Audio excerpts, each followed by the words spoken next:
The courtroom fell silent.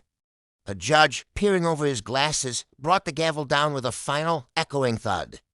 With that single sound, 24-year-old Jason Reed's life was over.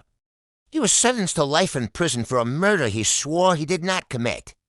Everyone in that room, from the jury to the reporters, believed the case was closed, justice served. But they were all wrong. Because 5 years later, a stranger would walk into a police station hundreds of miles away and utter 7 words that would change everything. I am the real killer. Who was Jason Reed? He certainly wasn't a criminal mastermind. He was a quiet, unassuming mechanic working long hours in a small garage in Ohio. His passion wasn't plotting crimes, it was cars. He was the kind of guy who kept to himself, stayed out of trouble, and had a record as clean as a freshly polished engine. But one cold autumn night, his simple life was shattered beyond repair. A wealthy and influential businessman, Robert Callahan, was found dead inside his sprawling mansion. The scene was strange. There were no signs of forced entry, no shattered windows.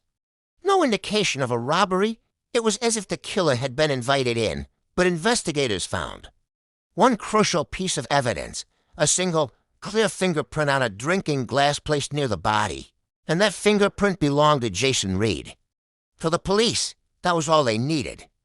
The case was practically gift-wrapped. The evidence against Jason was circumstantial, but it was enough to ruin him.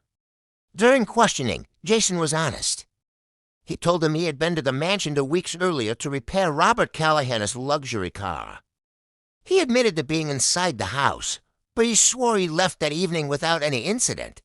His story never changed, but the pressure from the investigation and the media was relentless. News headlines screamed, "Greedy mechanic murders millionaire."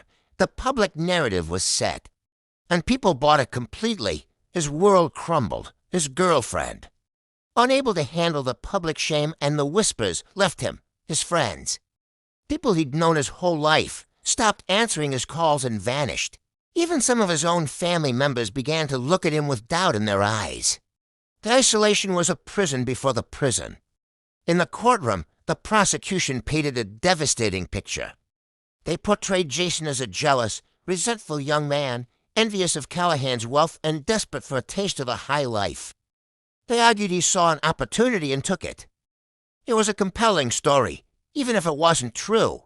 The jury, swayed by the single fingerprint and the prosecutor's narrative, deliberated for only 6 hours. The verdict came back guilty. Life in prison. Jason collapsed in his chair, tears streaming down his face as court officers moved in to restrain him. As they dragged him away, his voice echoed through the silent courtroom, a desperate, broken plea. I didn't do IT. I didn't do IT. But by then, nobody was listening. For all intents and purposes, Jason Reed ceased to exist, just another forgotten name in the prison system. 5 years passed. 5 long, grueling years inside a concrete box. Jason's name was a distant memory, a closed case file gathering dust in a forgotten cabinet. Until one rainy Tuesday evening, in a different state, a man stumbled into a police station.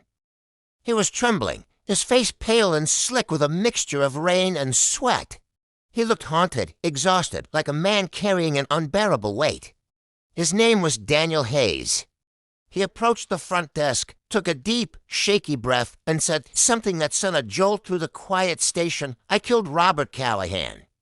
Jason Reed is innocent. At first, the officers were skeptical. They thought he was a crank, someone mentally unstable seeking attention. It wouldn't be the first time.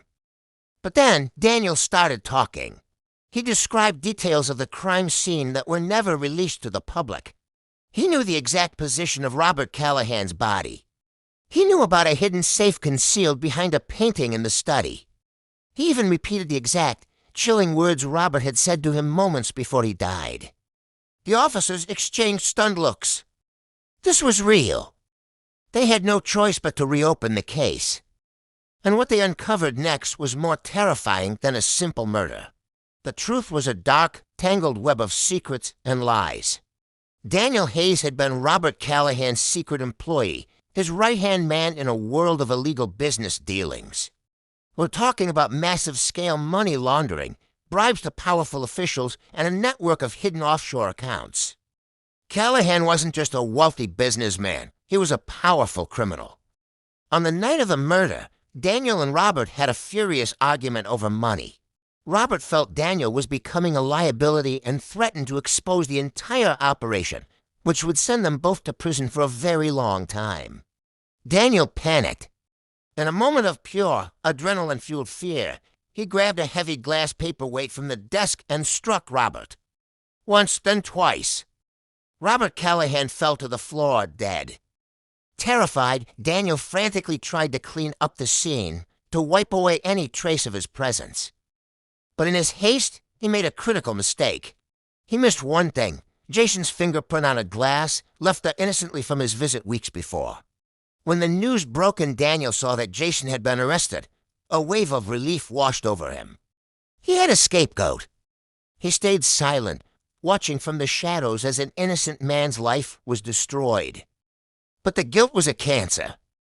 For 5 years, it ate away at him, haunting his every waking moment and invading his dreams. He couldn't live with the secret anymore. He had to confess. After a thorough investigation confirmed Daniel's story, Jason Reed was finally exonerated. He walked out of prison after 5 years, a free man. The media flocked to capture the emotional reunion with the family who had stood by him. It seemed like a story of redemption, of the justice system correcting a terrible mistake. But here's the part that nobody saw coming, the twist that makes this case so deeply unsettling. Before Daniel Hayes could ever testify in court, before he could publicly detail the full extent of Robert Callahan's criminal empire, he was found dead in his jail cell. The official cause of death was ruled as suicide. Case closed again. But many people, including the lead detectives on the reopened case, believe something far more sinister happened. They believe Robert Callahan's powerful, anonymous business partners couldn't risk Daniel talking. They needed to keep their secrets buried, and they silenced him. So even though Jason was finally free, the full truth may have died with Daniel Hayes. Jason walked out of prison a free man, but 5 years of his life were stolen from him, a debt that can never be repaid. The question that hangs over this case remains: was Daniel really acting alone out of guilt? Or was his confession, and his subsequent death, just another move in a much larger, more dangerous game? Sometimes the real crime isn't the murder itself. It's the lie that follows. If you found this shocking story as fascinating as I did, do me a favor and hit that like button, subscribe to the channel, and make sure you turn on notifications. You won't want to miss the next case we're about to crack open, because it might be even darker than this one. Thanks for watching.